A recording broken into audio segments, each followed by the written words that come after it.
The film commences with a tense scene. A recently escaped convict sprints through a desolate, abandoned factory. He unearths a concealed stash, revealing a suitcase brimming with a stolen $1 million. Simultaneously, 11-year-old Preston confides in his pet fish, lamenting how his older brothers are brazenly using his room as a storage space and have even pilfered the jar containing his entire life savings.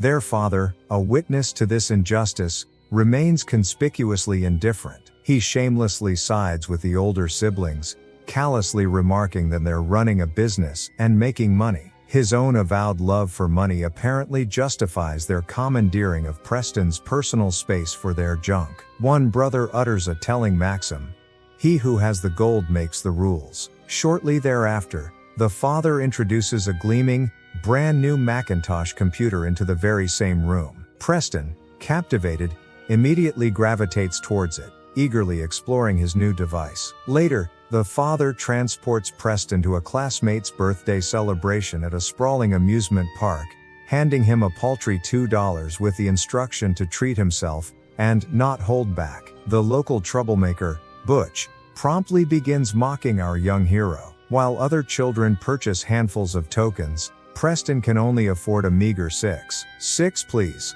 he requests dejectedly. However, the coveted roller coaster demands 7 tokens, leaving Preston to enviously observe the others, relegated to the far less thrilling kiddie rides. Taunting their less fortunate classmate quickly becomes another cruel pastime for the group. Over lunch, his father blithely inquires if everyone enjoyed themselves. Preston, however, counters with a poignant question: "Why are we poor?" His parents deflect, claiming they are merely controlling their expenses. Preston, unconvinced and poverty-stricken, muses, "There must be some other reason.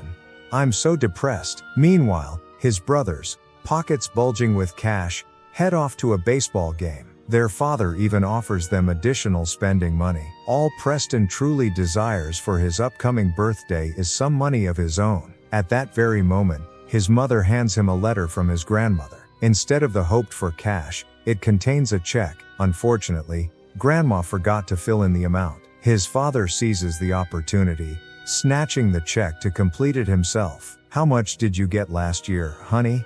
he asks, before callously writing in a mere 1,000, no, just $11. After mockingly deducting taxes, he advises Preston to deposit the pittance in the bank to accrue interest. A quick, disheartening calculation reveals to Preston that at this rate, he'd amass $1 million in a staggering 342,000 years. Dejectedly, the boy adds, "Buy my own house" to his birthday wish list before retreating to bed. In the next scene, we observe the escaped convict, now cleaned up, visiting the bank where his former partner, the one who testified against him in court, currently works. The money he had stashed was stolen, and could be easily traced by its serial numbers. The thief urgently needed to exchange it for fresh, untraceable bills. He informed bank manager Bitterman that a man named Juice would arrive the next day with a check for $1 million.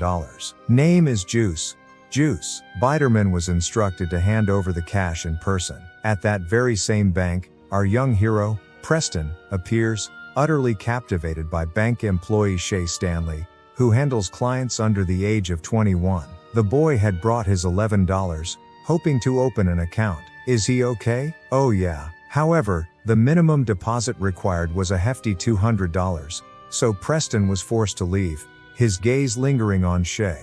Bitterman, meanwhile, handed the convict a set of temporary checks. Precisely as Preston was exiting the bank, the troublemaker Butch snatched the check Grandma had given him and sped off on his bike. Preston gave chase, but a disastrous fall sent his bicycle skidding under the wheels of the convict's car. The criminal attempted to drive off nonchalantly, as if nothing had occurred, but Butch's loud yells began to draw an unwelcome crowd. "I'm not talking to you." Panicked, the convict desperately tried to buy Preston's silence, hastily asking how much money he wanted. Just then, a police car cruised by. The crook thrust a signed blank check into the boy's hand and bolted. Preston's parents punished him severely for ruining the bike, grounding him indefinitely. Exhausted by their incessant nagging, he yearned for his own home, a sanctuary where he could live by his own rules. It was only then that he noticed the check from the criminal was conspicuously blank. Preston inscribed his own name and initially contemplated writing $200, then perhaps $1,000. But then, casting aside all restraint, he decisively typed in $1 million. Blissfully, he drifted off to sleep. The next morning, Preston returned to the bank, determined to cash the check. The woman at the counter initially scoffed at him but nevertheless escorted him to the bank manager, Biderman. The man scrutinized the signature and the staggering amount, then immediately instructed the teller to return to the lobby. Biderman queried, "Juice?" This was the name of the criminal's associate, the one designated to collect the money. But Preston, bewildered, replied, "I don't want any juice." He clarified that he didn't work for the crook. The man had merely struck him with his car. Biderman chuckled, then inexplicably burned the check, which thoroughly confused Preston. But then, he swung open the vault and meticulously counted out exactly $1 million. Just at that moment, the real Juice arrived at the bank. "What do you want?" He too brandished a check for $1 million and was promptly directed to Biderman. Preston's backpack was now stuffed to the brim with cash. As he exited the office, he collided with Juice, who momentarily grabbed the bag. Preston took off running. Biderman, attempting to maintain composure, reassured Juice that everything had proceeded according to plan. Juice, clearly baffled and enraged, menacingly threatened the banker. Only then did the horrifying magnitude of his blunder dawn on Biderman. Preston felt incredibly rich. His wildest dream had materialized. His first impulse was to acquire a house, a magnificent castle-like structure he had always fantasized about. To communicate with the realtor, the boy employed a voice synthesizer, boldly making a cash offer on your house. It transpired he was bidding on the house against the very same convict. Suddenly, Preston's mom, accidentally overhearing the intense negotiations, impulsively shouted out a bid of $300,000 for the house, which sent the convict into a furious rage. Preston astutely realized he needed an alias to avert suspicion. Gazing at his Apple computer, he ingeniously conceived the name Macintosh. After triumphantly purchasing the house, Preston was ecstatic, proclaiming, "I'm rich." The convict and Juice relentlessly pressured Biderman. During the heated argument, the banker suddenly recalled signing a check for a boy with a bicycle. That's when all the pieces clicked into place. It turned out that the beautiful woman from the bank, Shay, was, in fact, an undercover FBI agent. She had already reported suspicious characters, the criminals, currently in Biderman's office. Preston had fully embraced the opulent lifestyle and audaciously decided to run away from home. He ordered a luxurious limousine and hired a personal driver for a substantial fee. Initially, the driver was incredulous that such a young boy could be his client. "The car, please. I'm waiting for a client here." "But I am your client." "All right, yeah." But when Preston nonchalantly tossed him a thick wad of cash, everything changed instantaneously. The driver, Henry, respectfully opened the limo door for him. The boy embarked on an epic shopping spree, acquiring everything he had ever coveted. A state-of-the-art TV, a powerful stereo system, a deluxe massage chair, and the most amazing toys money could procure. Henry proved to be an excellent, mischievous partner in crime. As a token of gratitude, Preston gifted him an expensive watch and indulged himself with a gigantic tub of ice cream. On their way home, they serendipitously encountered Shay. Preston, emboldened, decided to make a move on her while she was out jogging, gallantly offering her a ride. He casually informed her the car belonged to his employer, Mr. McIntosh. "My boss, Mr. McIntosh. Do you want a ride?" She politely declined, stating she was occupied. Preston's childish desire for extravagance led him to order dozens of boxes of cookies and countless cases of soda. Toy delivery trucks conspicuously blocked his dad's car from navigating the street. His father, intrigued and annoyed, decided to investigate, only to be stunned to find his own son perched on the roof of a luxurious house. Preston coolly explained that he worked for a Mr. McIntosh, and even if his dad didn't know this magnate, the rich man knew everything about him. With a single word from Preston, the street was miraculously cleared. The boy transformed his backyard into a private amusement park, and Henry enthusiastically played games with him for a handsome paycheck. It transpired that the cash dispensed by Biderman was indeed marked by the FBI, and someone operating under the alias Macintosh had been lavishly spending it. Shay, naturally,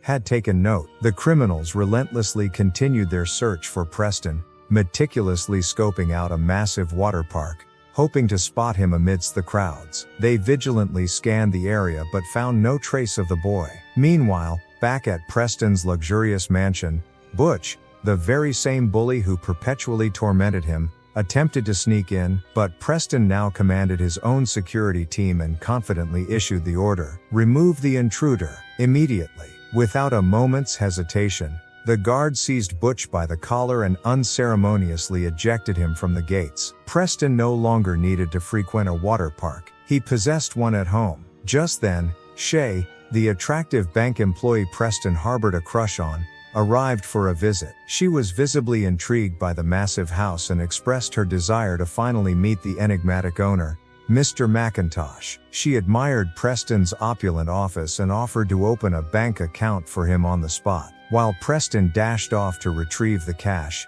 she surreptitiously took several photos with a brand new iPhone. Preston dramatically flew down the water slide into the pool and handed her $200. "Maybe Mr. Macintosh would like to open a bank account too?" she inquired. "I'm sorry, he's busy," Preston smoothly replied. "But I'm always available for you, and I'll send a car to pick you up tonight." Preston then implored Henry to prepare him for his date. Henry sagely shared his entire repertoire of knowledge about women.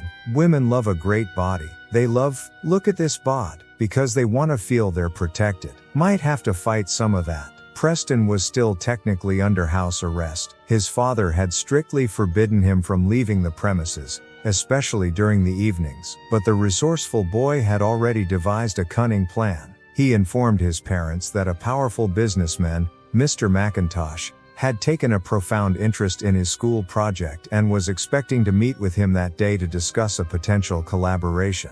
According to Preston, the meeting was unpostponable. An opportunity of this magnitude might never present itself again. His dad, ever the admirer of wealth, readily consented. With his parents' blessing, Preston straightened his jacket and jauntily headed off to his date. At the restaurant, he felt a flutter of nerves but endeavored to project confidence. He was determined to treat the lady of his dreams with impeccable propriety, just as he'd witnessed in movies and commercials. With considerable effort but immense determination, he gallantly pulled out a heavy chair for Shay, exhibiting old-school manners. She smiled and sat down, clearly appreciating the gesture. Shay, operating as an undercover agent, began subtly probing with questions about Mr. Macintosh. Preston mentioned his boss had instructed him to present her with a gift, but she politely declined, deeming it too extravagant. She was intensely curious about Mr. Macintosh's precise line of work. Preston had even meticulously prepared cue cards with questions, such as whether she was married and the height of her shortest boyfriend. He got carried away, leaned back too far in his chair, and catastrophically toppled over, dragging the tablecloth down with him. Shay erupted in laughter. Later, they casually grabbed burgers together. After dinner, Preston invited Shay for a stroll, leading her to a quaint small plaza adorned with a fountain. Just as they arrived, dozens of slender, high streams of water erupted from the ground with an audible hiss. At that precise moment, the criminals spotted them and gave chase. Preston, with impressive agility, managed to escape in his limousine. Shay thanked him for the delightful evening, and he, in turn, invited her to Mr. Macintosh's upcoming birthday party. Preston was reluctant to let her go, but now he had to channel all his focus into planning the grand event. Meanwhile, Preston's parents began to harbor suspicions. They had been hearing increasingly more about this mysterious Mr. Macintosh, yet they had never laid eyes on him. Even their older sons were purportedly working for this affluent individual. The entire situation seemed exceedingly suspicious. Preston, however, oblivious or undeterred, decided to go all out for his party, hiring a professional event planner, a woman named Yvonne. From the very first minute, she astutely perceived she was dealing with a child who possessed no concept of money but had access to an enormous budget. Naturally, She immediately identified an opportunity to cash in exorbitantly. She began systematically inflating prices, confident the boy wouldn't question or even scrutinize the bills. She brazenly reached into Preston's backpack herself and extracted a $1,000 deposit. Henry had to depart, and now Preston found himself utterly alone, with no one to play with. He had no other friends. Feeling a profound sense of loneliness, he took some money and wandered to a city park. He sat on a bench, wistfully observing other children his age running around, playing tag, and laughing freely. They were blissfully unaware of millions, bank accounts, or fancy dinners. They were simply reveling in unadulterated fun. Watching them, Preston felt a deep, aching void. He realized that even with all the money in the world, he was still profoundly alone. Toys, mansions, limousines, none of them could substitute for genuine friendship or the simple, irreplaceable joy of childhood. Suddenly, the relentless trio of criminals spotted him again and initiated a wild chase, driving recklessly straight through the park. One of them almost apprehended him, but their car became immobilized. Preston tumbled off his bike, dropping his backpack. Juice lunged for him but missed. The pursuit continued. A random kid momentarily picked up the backpack, but Preston swiftly snatched it back, leaving the bewildered stranger with just one bundle of cash. For the criminals, it all culminated in a calamitous crash. One mused it might be simpler just to steal another $1 million. But then, they captured Butch. Yvonne had enlisted an entire army of decorators for the house, and the party was rapidly escalating into a wildly expensive spectacle. Preston began to experience grave second thoughts about the sheer extravagance. It was all starting to feel overwhelmingly excessive. On their way home, the criminals grabbed Butch, intending to extract information about Preston. Butch had naively hoped for a bribe, but he was sorely mistaken. The menacing criminal dangled him precariously from a rooftop, and Butch, terrified, immediately spilled every detail he knew. Even Shay graced the party with her presence. Preston, looking dapper in a sharp tuxedo, greeted her at the entrance. She was ardently hoping that tonight, she would finally meet the elusive Mr. McIntosh. Preston's brothers insinuated that Shay might merely be a gold digger. Every time she appeared, her conversation invariably gravitated towards McIntosh. It seemed her sole interest lay in his fortune. Yvonne had audaciously announced the party in the newspaper, and throngs of guests had arrived. Henry, observing the unfolding madness, quietly recalled an old adage: a fool and his money are soon parted. The gift table was overflowing, but Preston was sternly instructed to stay away. Those are all for Mr. McIntosh. Preston anxiously scanned the room for Shay, while she covertly discussed her strategy with fellow agents. The buffet tables were laden with an assortment of random, unappetizing junk, and shockingly, there wasn't even any ice cream. Yvonne coolly handed Preston the final bill, and he was utterly stunned to learn the party had cost him a staggering $100,000. Preston rushed to his office and frantically checked his remaining balance. He didn't have nearly enough to pay. A meager $332 was all that remained. All his money had vanished. Just then, his father entered the office and addressed the boss, asking if Preston could be sent home early. He's been working too hard lately. Money's become too important to him, and that's my fault. The father conceded with a heavy heart. I was too demanding. I took away his childhood. I want to go home, Preston whispered, his voice barely audible. Thanks. But his father had already departed. Preston desperately tried to find Henry, but he too had left. After all, his friendship had seemingly been contingent on the money. Shay entered the office yet again, once more inquiring about the ever-elusive Mr. McIntosh. Hearing Shay relentlessly mention the name, so fixated only on McIntosh, Preston finally, painfully realized she too was solely interested in the money. Dejected, he curtly told her to leave. The criminals finally descended upon Preston's house, but it was eerily empty. Butch, under duress, led them to the castle instead. Back at the mansion, utter chaos was erupting. Event planner Yvonne was frantically trying to contact Mr. McIntosh for payment, but to no avail.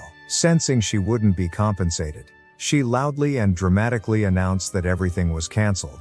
The party was definitively over. Watching the ensuing disorder, Preston seized the microphone. He stepped resolutely in front of the stunned guests in the grand hall and, with a trembling voice, requested everyone to leave. The guests, surprised but not argumentative, began to disperse. Some brazenly grabbed their gifts, while others even helped themselves to leftovers from the buffet. In a matter of minutes, the boisterous crowd had vanished, leaving Preston completely and utterly alone in a colossal, empty house filled with useless, ostentatious luxury. Suddenly, a sharp knock echoed at the door. The boy froze, a flicker of hope igniting that perhaps Henry had returned. But it was the criminals. They burst violently into the house, aggressively demanding to know McIntosh's whereabouts. They were the first to learn the startling truth. McIntosh didn't exist. Hearing this, they were momentarily stunned, then their fury escalated to an even more dangerous pitch. And they learned something else,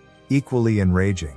The entire $1 million they had been obsessively chasing had been entirely squandered by Preston in a mere 6 days. Taking advantage of their momentary bewilderment, Preston ingeniously escaped down a water slide. Juice was unceremoniously thrown in after him. Biderman, in a moment of bizarre opportunism, raided the dessert table. Juice landed directly in a cleverly laid trap and was mercilessly pelted with baseballs. Preston desperately hid from the menacing gang leader behind a barricade of tables. The criminal furiously flipped them over, attempting to spot him in the dim light, but ended up comically trapped within a large metal sphere. Preston quickly climbed into a toy vehicle and expertly rolled the sphere across the expansive lawn, finally launching it dramatically into the pool. The boy panicked, terrified he might have drowned the villain, but then found himself caught. Just in the nick of time, FBI agents burst in, heroically saving Preston. They inquired,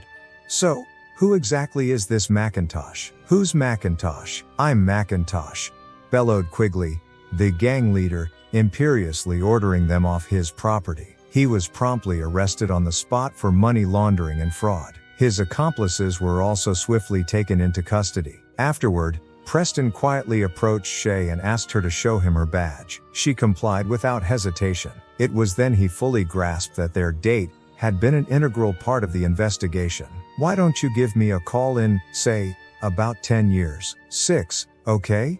she countered, thanking the boy. His father arrived to pick him up, and waiting stoically outside was Henry. He hadn't abandoned Preston after all. He had merely left briefly to procure his young friend a gigantic tub of ice cream. The very same ice cream that had been conspicuously absent from the extravagant yet somehow hollow birthday party. The tub was larger than Preston's head, and the heartfelt gesture meant more to him than any toy or lavish purchase. Back home, Preston was greeted warmly by his family with a celebratory cake. They urged him to make a wish. He glanced at a cherished photo of Shay, made his wish, and deep in his heart, a hopeful thought gently crossed his mind. Thank you for watching. Don't forget to like, subscribe and share. See you in the next recap.